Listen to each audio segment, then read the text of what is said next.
하나님 말씀 출애굽기 25장 17절부터 같이 한 목소리를 읽겠습니다. 순금으로 속죄소를 만들되 길이는 2규빗 반, 너비는 1규빗 반이 되게 하고 금으로 그룹 둘을 속죄소 두 끝에 쳐서 만들되 한 그룹은 이 끝에 또 한 그룹은 저 끝에 그 속죄소 두 끝에 속죄소와 한 덩이로 연결할지며 그룹들은 그 날개를 높이 펴서 그 날개로 속죄소를 덮으며 그 얼굴을 서로 대하여 속죄소를 향하게 하고 속죄소를 궤에 얹고 내가 내게 줄 증거판을 궤 속에 넣어라. 거기서 내가 너와 만나고 속죄소 위 곧 증거궤 위에 있는 두 그룹 사이에서 내가 이스라엘 자손을 위하여 내게 명령할 모든 일을 내게 이루리라. 아멘. 자, 여기 이제 성막의 전체적인 모습이 나와 있습니다. 성막에는 문이 단 하나가 있죠. 동쪽으로 난 성막문이 있고 거기를 통과해 들어가면 번제단이 나오고 그다음에 물두멍이 나옵니다. 그리고 이제 성막의 그 휘장을 열고 성소 휘장을 열고 들어가면 우편에 떡상, 좌편에 메노라, 그리고 정면에 분향단이 있습니다. 그리고 이 분향단 앞에는 그 휘장이 있는데 그 휘장을 열고 들어가면 이제 법궤가 이제 나오죠. 법궤라고도 하고 언약궤라고도 하고 여러 가지 이름으로 부릅니다. 그래서 이제 대략 그것을 다시 살펴보면 문이 있고요. 들어가면 번제단 나오고 물두멍 나오고 떡상, 메노라, 분향단, 그리고 법궤 이렇게 됩니다. 그런데 이 분향단 앞에 하나님이 휘장을 반드시 만들어서 치도록 휘장을 걸어야 된다고 그럴까요? 하여튼 휘장을 만들어서 달라 그렇게 말씀하셨어요. 그래서 이 휘장은 둘인데 하나는 성소로 들어가는 휘장이 있고 하나는 지성소로 들어가는 휘장입니다. 그래서 지성소로 들어가는 휘장은 이너베일, 바깥에 있는 이 성소로 들어가는 휘장은 아우르베일인데 그 내용을 한번 자세히 한번 살펴보도록 하겠습니다. 대략 이제 이렇게 생겼죠. 그래서 이제 앞에 보면은 기둥이 하나, 둘, 셋, 넷, 5개가 있죠. 성소로 들어갈 때는 기둥이 5개입니다. 그래서 성소의 휘장을 여기에 이제 4가지 색깔, 청자, 홍백 4가지 색깔로 만들고 어떤 무늬를 만들어다 그런 말씀도 없어요. 그래서 어떤 무늬로 되어 있는지는 우리가 알 수가 없고 다 상상해서 했을 뿐입니다. 그러니 여기가 성소죠. 성소가 있고 그리고 이제 지성소 휘장이 여기 나옵니다. 그런데 지성소 휘장은 청자, 홍백 4가지 색깔로 만들으라 그랬는데 거기 특별히 그룹을 수를 공교하게 아주 정교하게 수를 놓아라 그렇게 말씀하셨어요. 그게 이제 차이입니다. 그런데 거기 보면 기둥이 4개가 있어요. 그리고 그 넘어가 이제 지성소가 있습니다. 자, 이 지성소 휘장을 먼저 살펴보면 지성소 휘장은 파로케트라고 그러는데 이 말은 지성소 휘장을 말할 때만 쓰는 단어예요. 그러니까 성경을 우리가 원어를 원어를 우리가 다 어려운 말들을 다 할 수는 없겠지만 원어를 특별히 관심을 가지고 봐야 될 이유가 같은 휘장 성경에는 같은 휘장 그랬는데 우리말 성경에는요 영어 성경에도 같은 그냥 베일이라고 했어요.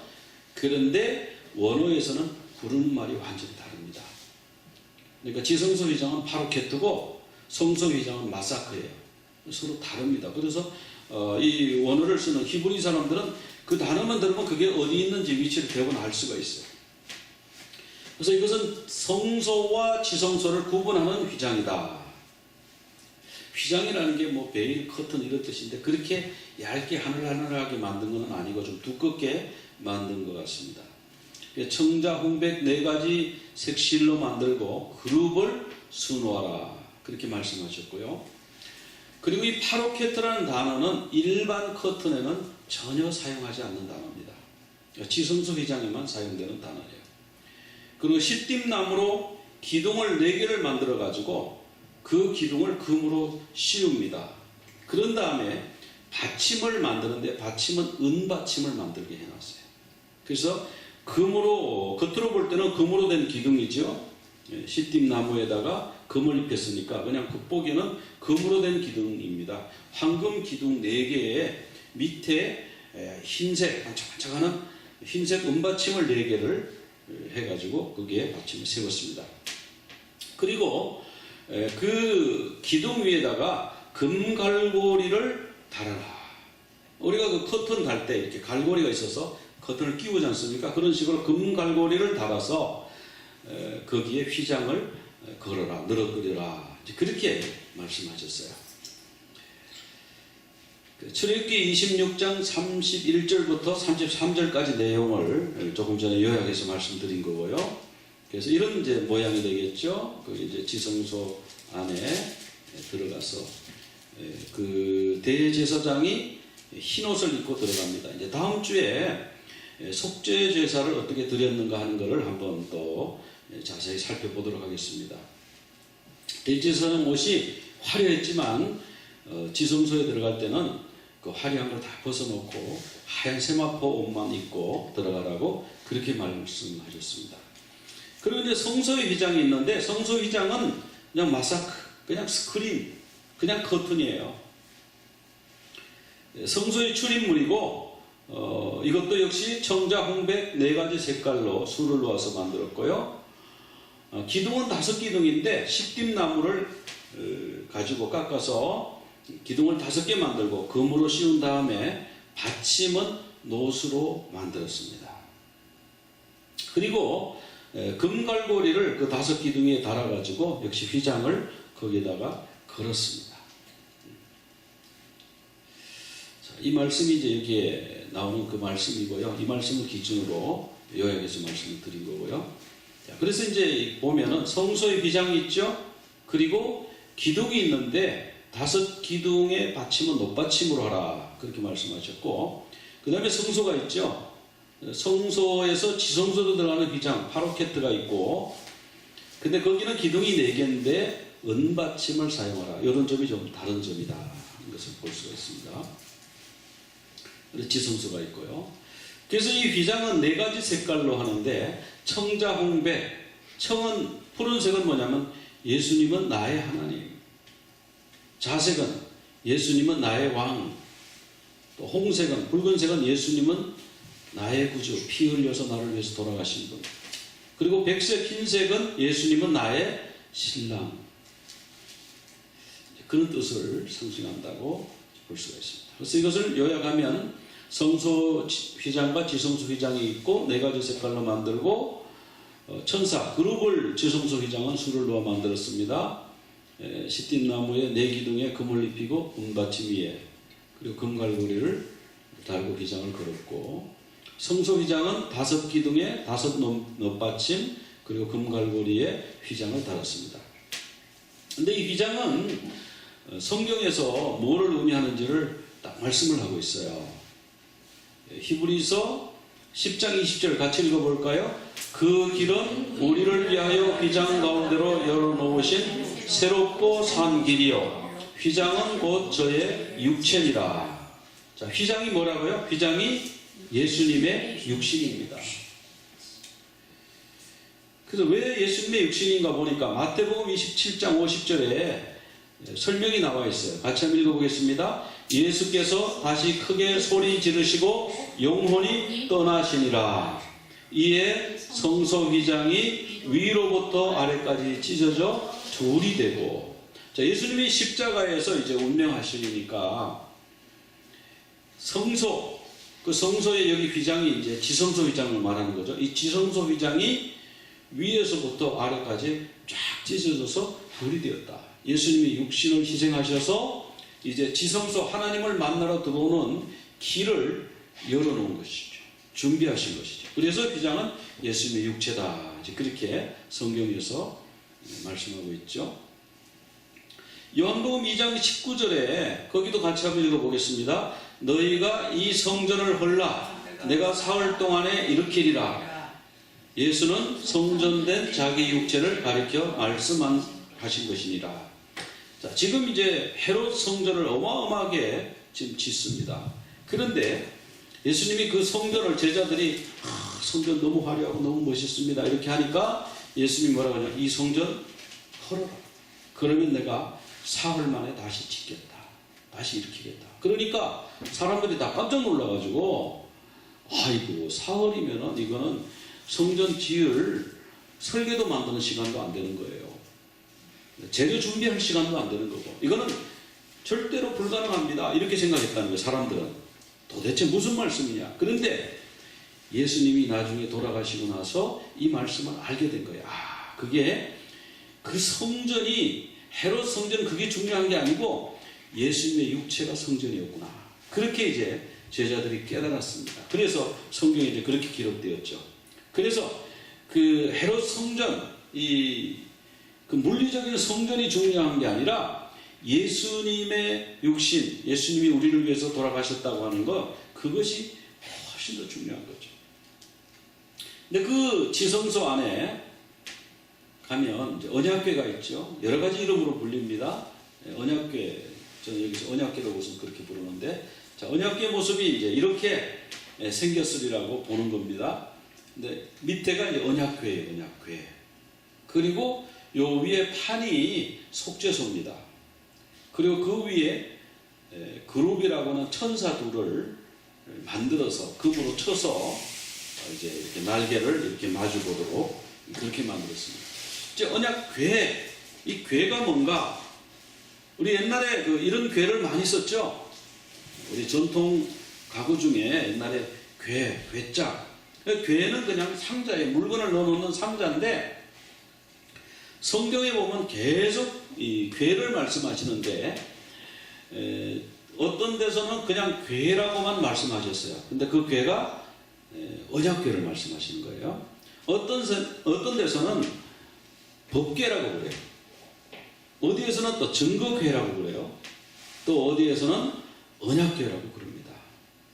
또 다른 데서는 주의 언약궤, 하나님의 언약궤, 여호와의 궤, 하나님의 궤, 이스라엘 신의 궤, 거룩한 궤, 나무 궤, 이런 이제 그 언약궤에 대한 여러 가지 명칭이 나온다라고 하는 거죠. 그럼 이 언약궤는 어떻게 만드는가? 첫째로 언약궤도 시띠나무로 만들죠. 시띠나무로 궤를 만들어요. 상자를 만들어요.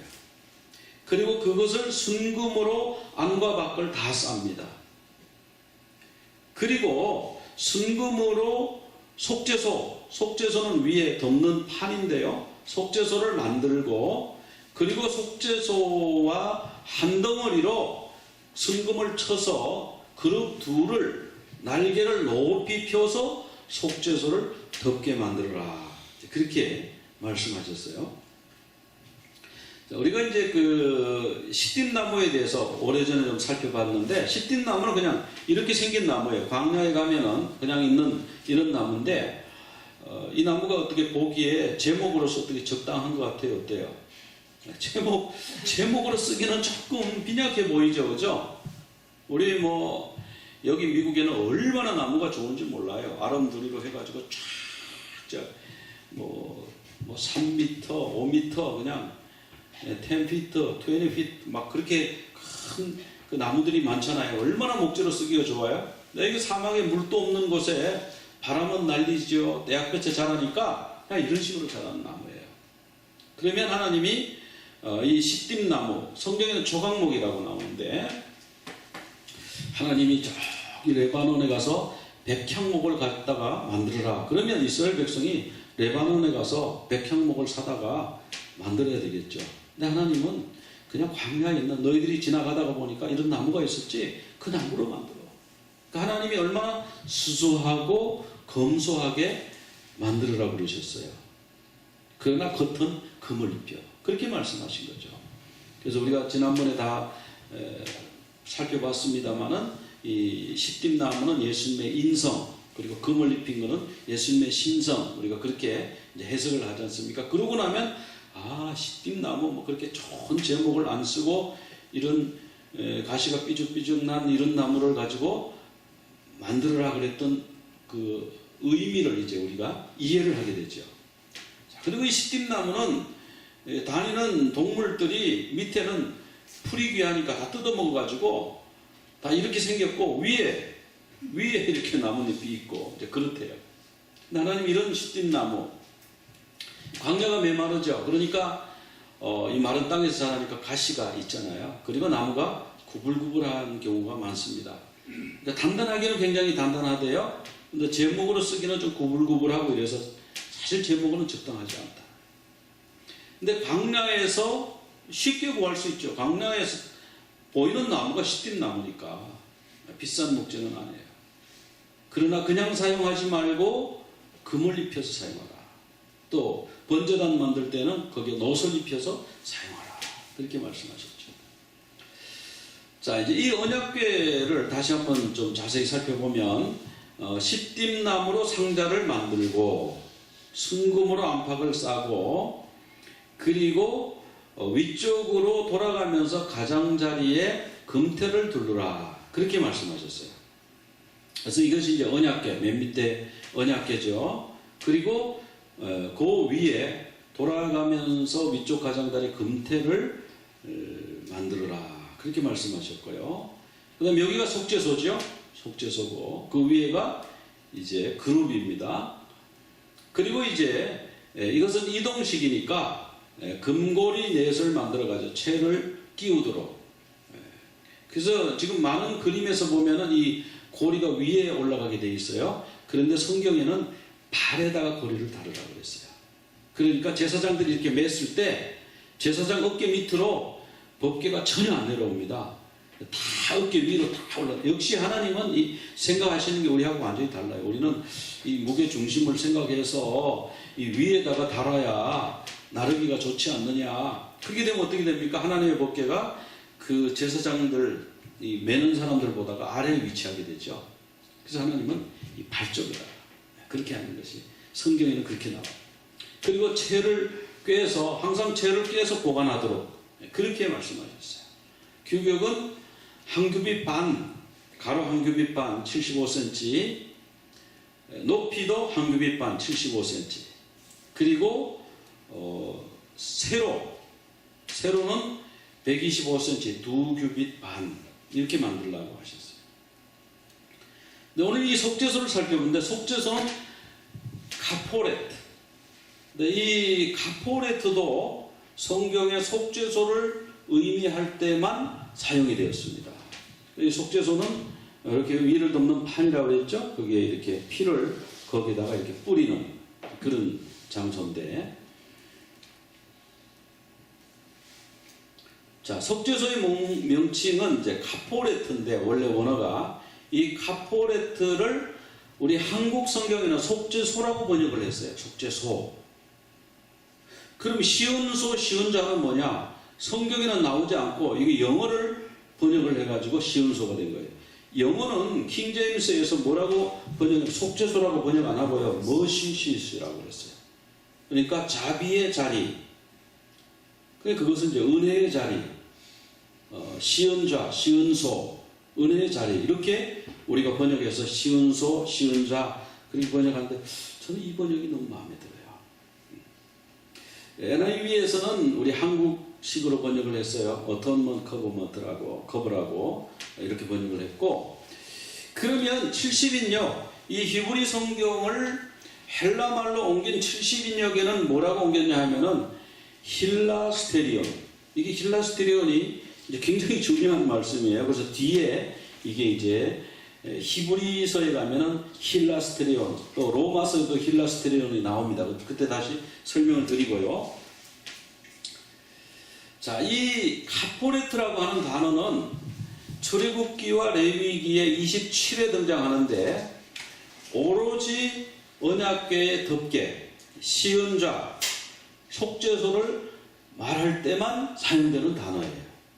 그러니까 이 지성소 휘장도 특별한 단어가 있었고 이 속죄소도 하나님이 특별한 단어를 써서 그렇게 부르도록 그렇게 말씀하셨습니다. 자, 이 카포레트라고 하는 말은 카파르, 그게 무슨 뜻이냐면 카파르에서 왔어요. 카파르는 덮는다는 뜻이에요. 덮는다, 칠한다.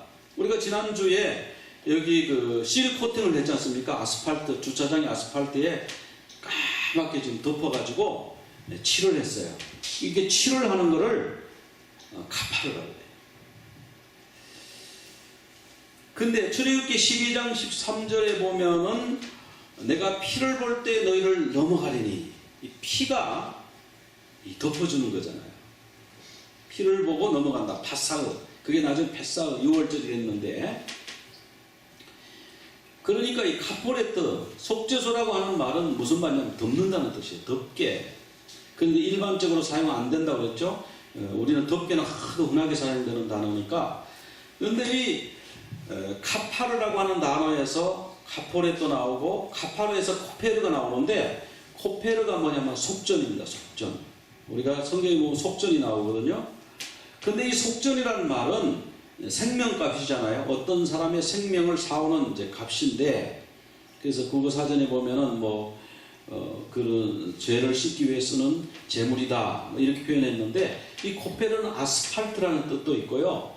피치, 우리가 그 실 코팅할 때 쓰는 그런 피치도 된다는 거예요. 창세기 6장 14절에 자, 같이 한번 읽어볼까요? 너는 고페르 나무로 너를 위하여 방주를 만들되 그 안에 칸들을 막고 역청을 그 안팎에 칠하라. 자, 이게 뭐에 대한 말씀일까요? 방주. 성경에 보면 방주에 대해서 말씀하실 때 코페르가 등장해요. 그러니까 역청으로 막으라. 이 역청, 아스팔트, 피치 이런 게 코페르라고 그랬잖아요. 코페르로 막고 그 코페르로 그 안팎에 칠하라. 칠하라가 카페르예요. 카파르. 그러니까 속죄소라고 하는 이 말씀은 무슨 말씀이냐 하면은 칠을 해서 덮어가지고 안이 안 보이게 한다는 거예요. 그러니까 우리의 죄와 우리 모든 것을 주님이 덮어가지고 그 죄를 안 보이게 해주시는 거예요. 우리 죄를 덮어주시는 분이에요. 그래서 우리를 보호해 주시는 거예요. 그래서 속죄소가 된 것이고, 속죄소 그러니까 피 이렇게 너무 심각한데 우리 주님은 사실 그거를 시은소, 거기서 내가 만나서 이야기하자. 근데 피를 뿌리는 이유는 그 죄를 속하기 위해서 하는 거죠. 죄가 속해진 다음에 너와 나의 관계가 회복된다. 관계가 회복되어서 주님과 대화하고 주님이 우리에게 말씀을 주시고 그와 같은 일이 있다. 그 힐라스테리온, 아까 힐라스테리온 말씀을 드렸잖아요. 그 속죄소를, 카포레트를 70인 그 히브리어를 헬라 말로 옮긴 그 번역한 최초의 성경에 보니까 속죄소를 이 사람들이 뭐라고 번역했는가 보니까 힐라스테리온이라고 번역한 거예요. 그럼 힐라스테리온이 뭔가 하면 속죄 제물, 속죄소, 화목제물 이런 뜻이 있어요. 그래서 히브리서 9장 5절 같이 한번 읽어볼까요? 그 위에 속죄소를 덮는 영광의 그룹들이 있으니, 히브리서 9장 4절에 그 언약궤에 대해서 설명을 합니다. 그러면서 그 위에 속죄소를 덮는 영광의 그룹들이 있으니 거기에 헬라 원어로 힐라스테리온 그렇게 되어 있습니다. 자, 로마서 3장 25절을 같이 한번 읽어보겠습니다. 이 예수를 하나님이 그의 피로써 믿음으로 말미암는 화목제물로 세우셨으니, 자, 로마서 3장 25절에는 예수님은 화목제물이다 그렇게 설명할 때에 화목제물을 헬라말로 뭐라면 힐라스테리온이라고 그랬어요. 그러니까 결국 이 화목제물 속죄소가 뭐예요? 예수님이에요. 예수님. 그 성경의 성막에 나오는 속죄소, 시은소 누구냐면 바로 예수님이에요. 그러니까 성막은 사실 전체 하나하나가 다 예수님에 대한 설명이에요. 그 성막 그 구약에 나온 거고 옛날에 유대인들이 그거 할 때 그 한 거지, 신약 시대는 그걸 왜 합니까? 이렇게 질문할 수도 있잖아요. 근데 그건 뭡니까? 그 성막이 뭔지를 몰라서 그런 질문이 나오는 거예요. 성막의 문, 양의 문이신 예수 그리스도. 휘장, 예수님의 육체 그 돌로 갈라져서 우리를 주님께로 인도하시는, 담대히 주님 앞으로 오게 하시는 그 휘장. 또 이제는 속죄소 보니까 속죄소를 성경에서 그렇게 번역하고 있잖아요. 성경에서 로마서 3장 25절에서 예수님을 화목제물로 세우셨다고 그래요. 예수님이 화목제물이라는 말씀이잖아요. 이게 화목제물이 뭐예요? 원어로 보니까 힐라스테리온. 힐라스테리온이 뭔가 보니까 속죄소예요. 속죄소. 같은 단어를 쓰고 있어요. 그래서 예수님은 우리의 화목제물이시며, 왜 화목제물이 왜 필요합니까? 우리가 죄 때문에 하나님과 우리 사이에 갈라지는 분리가 생겼잖아요. 그 하나님과 우리 사이가 화목치 못하게 됐는데 죄 때문에 그 죄를 해결하시는 화목제물이 되신 거예요. 거기서 은혜를 받는 시恩자가 된 거예요. 그래서 힐라스테리온을 사전에 있는 그대로 한번 찾아봤어요. 그랬더니 힐라스테리온은 sin offering이다. 그러니까 속죄제라는 거죠. 속죄제물. 그래서 그 하나님의 진노를 막아주는, 그리고 means of propitiation이라고 그래서 이것은 이 화해케 하는 그 제물이라는 뜻이죠. 화해케 하시는. 그 다음에 이 힐라스테리온을 또 사전 정의가 뭐냐면 covering of the ark. 그 아크는 궤잖아요. 궤 덮개다. 그래서 거기에 atoning blood, 속죄 피를 이렇게 스프링클, 속죄 일에 하는 언약의 덮개다. 그렇게 정확하게 설명이 되어 있어요. 자, 그럼 그 속죄소 위에 그룹을 또 다음에 한번 살펴보겠는데요. 그룹을 순금을 쳐서 그룹 둘을 만들어서 속죄소와 한 덩어리가 되게 한다고 그랬죠. 한 덩어리가 되게 해서 그 위에 그냥 올려놔가지고 끈들끈들하게 하는 게 아니라 속죄소에 딱 붙어가지고 하나가 됐어요. 그냥 이 덮개하고 그 천사, 그 그룹하고가 같이 붙어 있습니다. 그래서 한 덩어리로 만들고 날개는 높이 펴라고 했어요. 높이 펴서 속죄소 양편에서 서로 마주보고 속죄소를 거의 덮는, 그러니까 날개가 거의 닿을 정도까지 쫙 펴서 덮어라. 그리고 그것을 언약궤 위에 얹으라. 그렇게 말씀하셨죠. 성경 말씀은 이제 오늘 읽은 그 본문 내용입니다. 출애굽기 25장 18절에서 22절까지 그런 말씀인데, 자, 이제 대제사장이 여기 들어가서 지성소에서 속죄소에 지금 피를 뿌리고 있죠. 피를 뿌리는데 그 옆에 밑에는 향로, 향을 들고 들어가게 돼 있어요. 향을 쫙 피워놓고, 그리고 이제 이게 그릇에 그 번제단에서 그 피를 가지고 여기 들어와서 7번 이렇게 속죄소에 뿌립니다.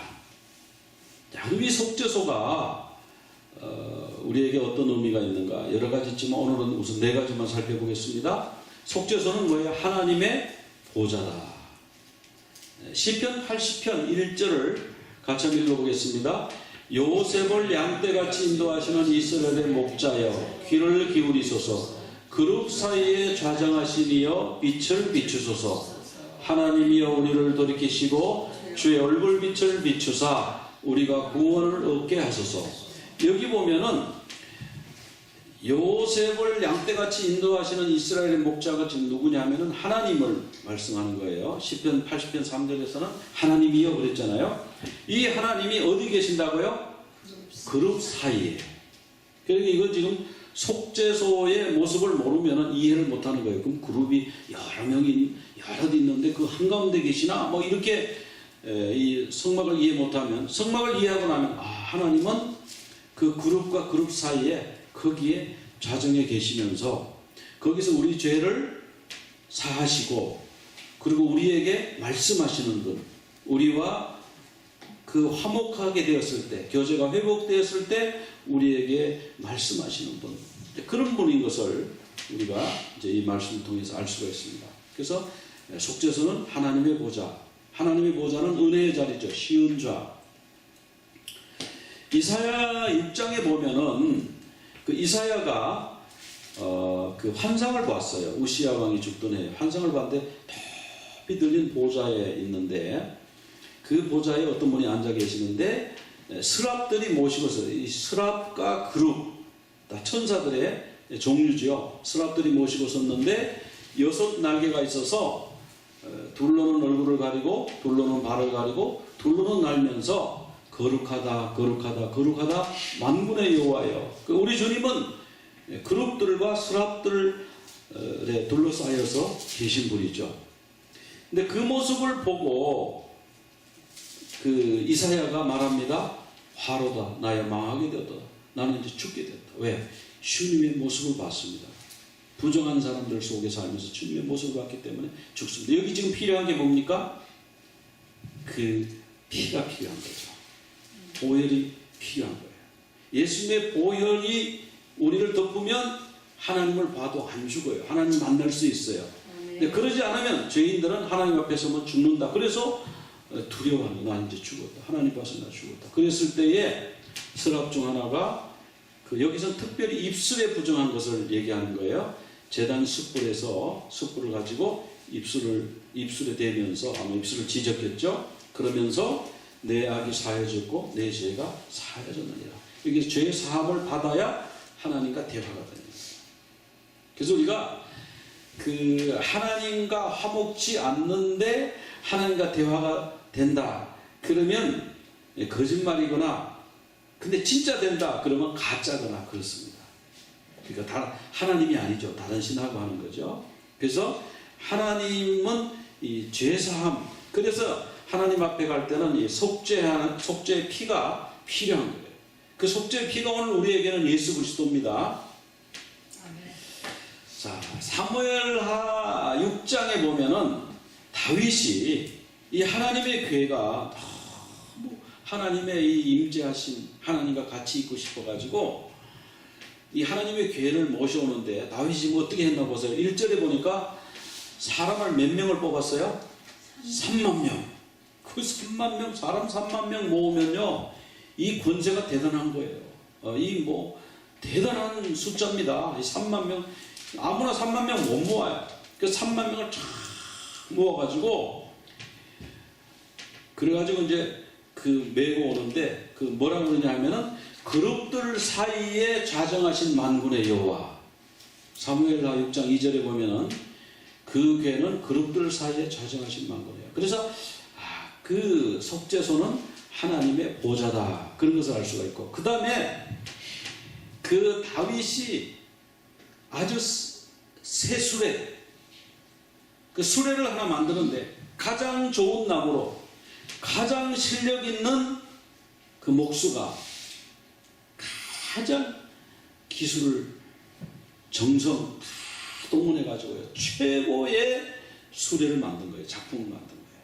그러니까 왕의 재산을 투입하고 왕의 권력을 투입해서 사람들을 쫙 모으고 새 수레를 만들어가지고 어떤 첨단 수레, 가장 비싼 수레를 만들어가지고 임금에 타고 다니는 것보다 마차보다 더 잘 만들었겠죠. 그렇게 만들어가지고 그 다음에 그 백성들을 보고 악기를 가지고 연주를 하도록 했습니다. 이 찬양 가운데 이것을 이동하는데 그렇게 정성을 들이고 그렇게 거창하게 대단하게 해서 이동하는데 어떻게 했습니까? 소가 뛰기 시작합니다. 그래서 우삭을 잡았다가 죽었다. 그렇게 나와요. 자, 우리 하나님이 왜 우삭을 죽게 하셨어요? 왜 찬물을 촥 얹어버렸는데 왜 그랬어요? 이 왕의 권세, 이 왕의 재력, 이 왕의 정성, 이 백성들의 수를 보십시오. 3만 명이나 모였습니다. 이 음악 연주하는 거 들어보세요. 세계에서 최고의 지금 오케스트라를 연주합니다. 이런데 하나님이 계신 게 아니라는 거예요. 하나님의 정해진 법이 있는 거예요. 하나님을 모시는 방법이 다릅니다. 그러니까 우리 교회 성가대가 최고의 세계 최고의 오케스트라니까 여러분 여기 하나님이 여기 안 계시면 어디 계십니까? 이 말이 맞습니까? 틀립니까? 어림도 없는 얘기예요. 우리 성전을 보세요. 금을 붙였습니다. 여기 대리석은 이태리 대리석을 붙였어요. 여기 하나님이 안 계시면 어디 계시겠습니까? 하나님은요 말구유에 가 계시는 분이에요. 말구유에서 태어나셨어요. 우리 이런 걸 보면서 우리 인간의 생각에 거창하고 멋있고 아름답게 화려하게 대단하게 세계적으로 위험 있게 이런 거 하나님 앞에서 안 통해요. 하나님이 오죽하면 그 시딤 나무, 꾸불꾸불한 나무 가지고 성막을 만들어라 그렇게 하셨겠어요. 그리고 그 궤가 말이 얼마나 조그만해요. 75cm, 75cm. 그리고 요렇게 길이는 1m 조금 넘고 그 조그만한 궤 만들어가지고 하나님 거기에 좌정에 계시냐고요. 하나님은 큰 데 계시고 하나님은 화려한 데 계시고 하나님은 사람들이 많은 데 계시고 그런 분이 아니고요. 하나님은 소박하고요. 그 나를 사랑하는 자, 내 말을 순종하는 자, 듣는 자, 그런 중에 계시는 하나님이신 것을 믿으시기 바랍니다. 근데 이 언약궤 법궤는 또 어떤 것이냐면요, 하나님이 그곳에서 말씀하시는 것이에요. 출애굽기 25장 22절 오늘 읽은 말씀입니다. 거기 보면 거기서 내가 너와 만나고 속죄소 위고 증거궤 위에 있는 두 그룹 사이에서 내가 이스라엘 자손을 위하여 내게 명령할 모든 일을 내게 이르리라. 거기서 말씀하시겠다. 그 속죄소에서 말씀하시겠다는 거예요.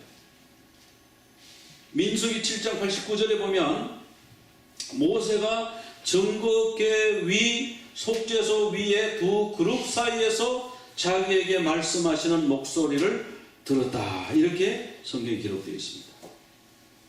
출애굽기 29장 42절에도 이는 너희가 대대로 여호와 회막문에서 늘 들을 번제라. 내가 거기서 너희와 만나고 네게 말하리라. 우리 하나님이 그 소박하고 조그만한 그 궤 그 앞에 와서 네가 피를 뿌려서 속죄하면 내가 거기서 만나고 너에게 말해주겠다. 말하겠다. 그렇게 말씀하셨어요. 그리고 이 속죄소는 뭘 하는 것이냐? 백성의 죄를 대속하시는 것이죠. 대속죄일에 대제사장이 백성의 죄를 속하러 1년에 하루 들어가는 장소인데, 그것은 우리가 이제 다음 주에 자세히 좀 살펴보겠습니다. 그런데 평소에는 거기에 못 들어갔어요. 레위기 16장 2절에 보면은 성소에 휘장한 법궤 위 속죄소 앞에 아무 때나 들어오지 말라. 그리하여 죽지 않도록 하라. 이게 뭐냐 하면 죄 있는 인간은 하나님 앞에 아무 때나 들락날락 못하는 거예요. 그러니까 1년에 딱 하루 기회를 주시는 거예요. 그 1년에 딱 하루, 그것도 그냥 못 들어가는 거예요.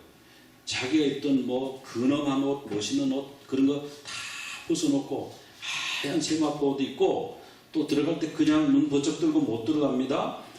향로를 들고 들어가서 향로로 향을 쫙 피워서 향연을 가득하게 해놓고 그리고 나와요. 그러니까 그 지성소에 대제사장이 1년에 딱 한 차례 한 번 들어가는 게 아니에요.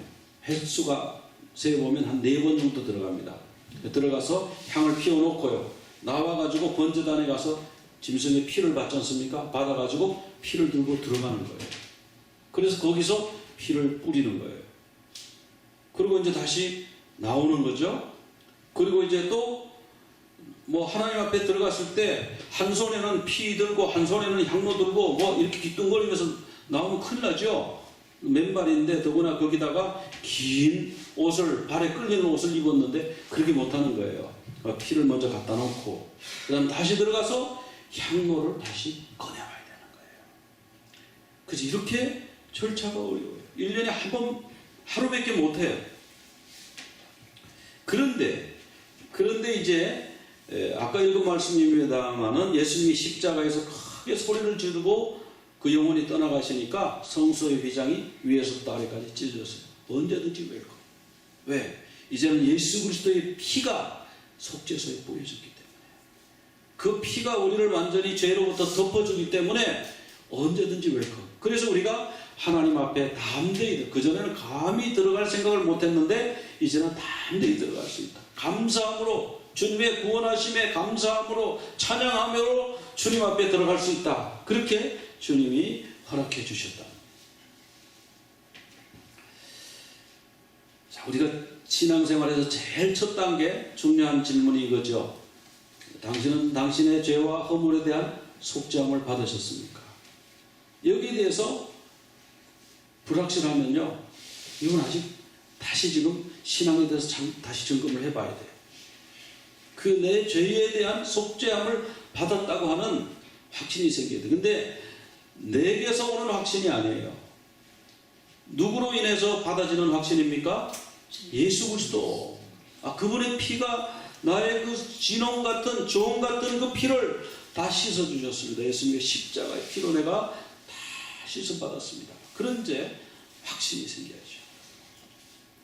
그 다음에 뭐가 있냐면, 그러고 나서도 두려워서 떨고, 내가 뭐 그렇게 씻긴 씻어졌는데 내가 천국에 어떻게 들어가겠나, 이 불확실한, 그거 뭡니까? 불확실하고 애매하고 두려운 건 아직 뭐예요? 하나님과의 관계에 화평이 없는 거예요. 피스 위드 갓이 없는 거예요. 그러니까 일반 신들하고는 피스가 없어요. 그러니까 절에 부처하고 불공 드리는 사람들하고 관계에 피스가 있습니까? 평화가 있습니까? 그 평화가 없어요. 내가 치성을 얼마나 정성을 다했는지, 하여튼 여기에 조금이라도 부정이 탔으면 이거 복을 못 받는데, 형통하지 않는데, 치성이 이게 제대로 됐나 안 됐나 이거 막 신경 쓰고, 저 신이 혹시 노하지 않을까, 조상신이 노하지 않을까, 그럼 무슨 화평이 있어요? 우리 후손들이 제사 지내요. 제사. 옛날에 예수 안 믿는 사람 제사 지내잖아요. 제사 지낼 때 보통 몇 시에 제사 지냈던가요? 자정 무렵에 제사 지내잖아요.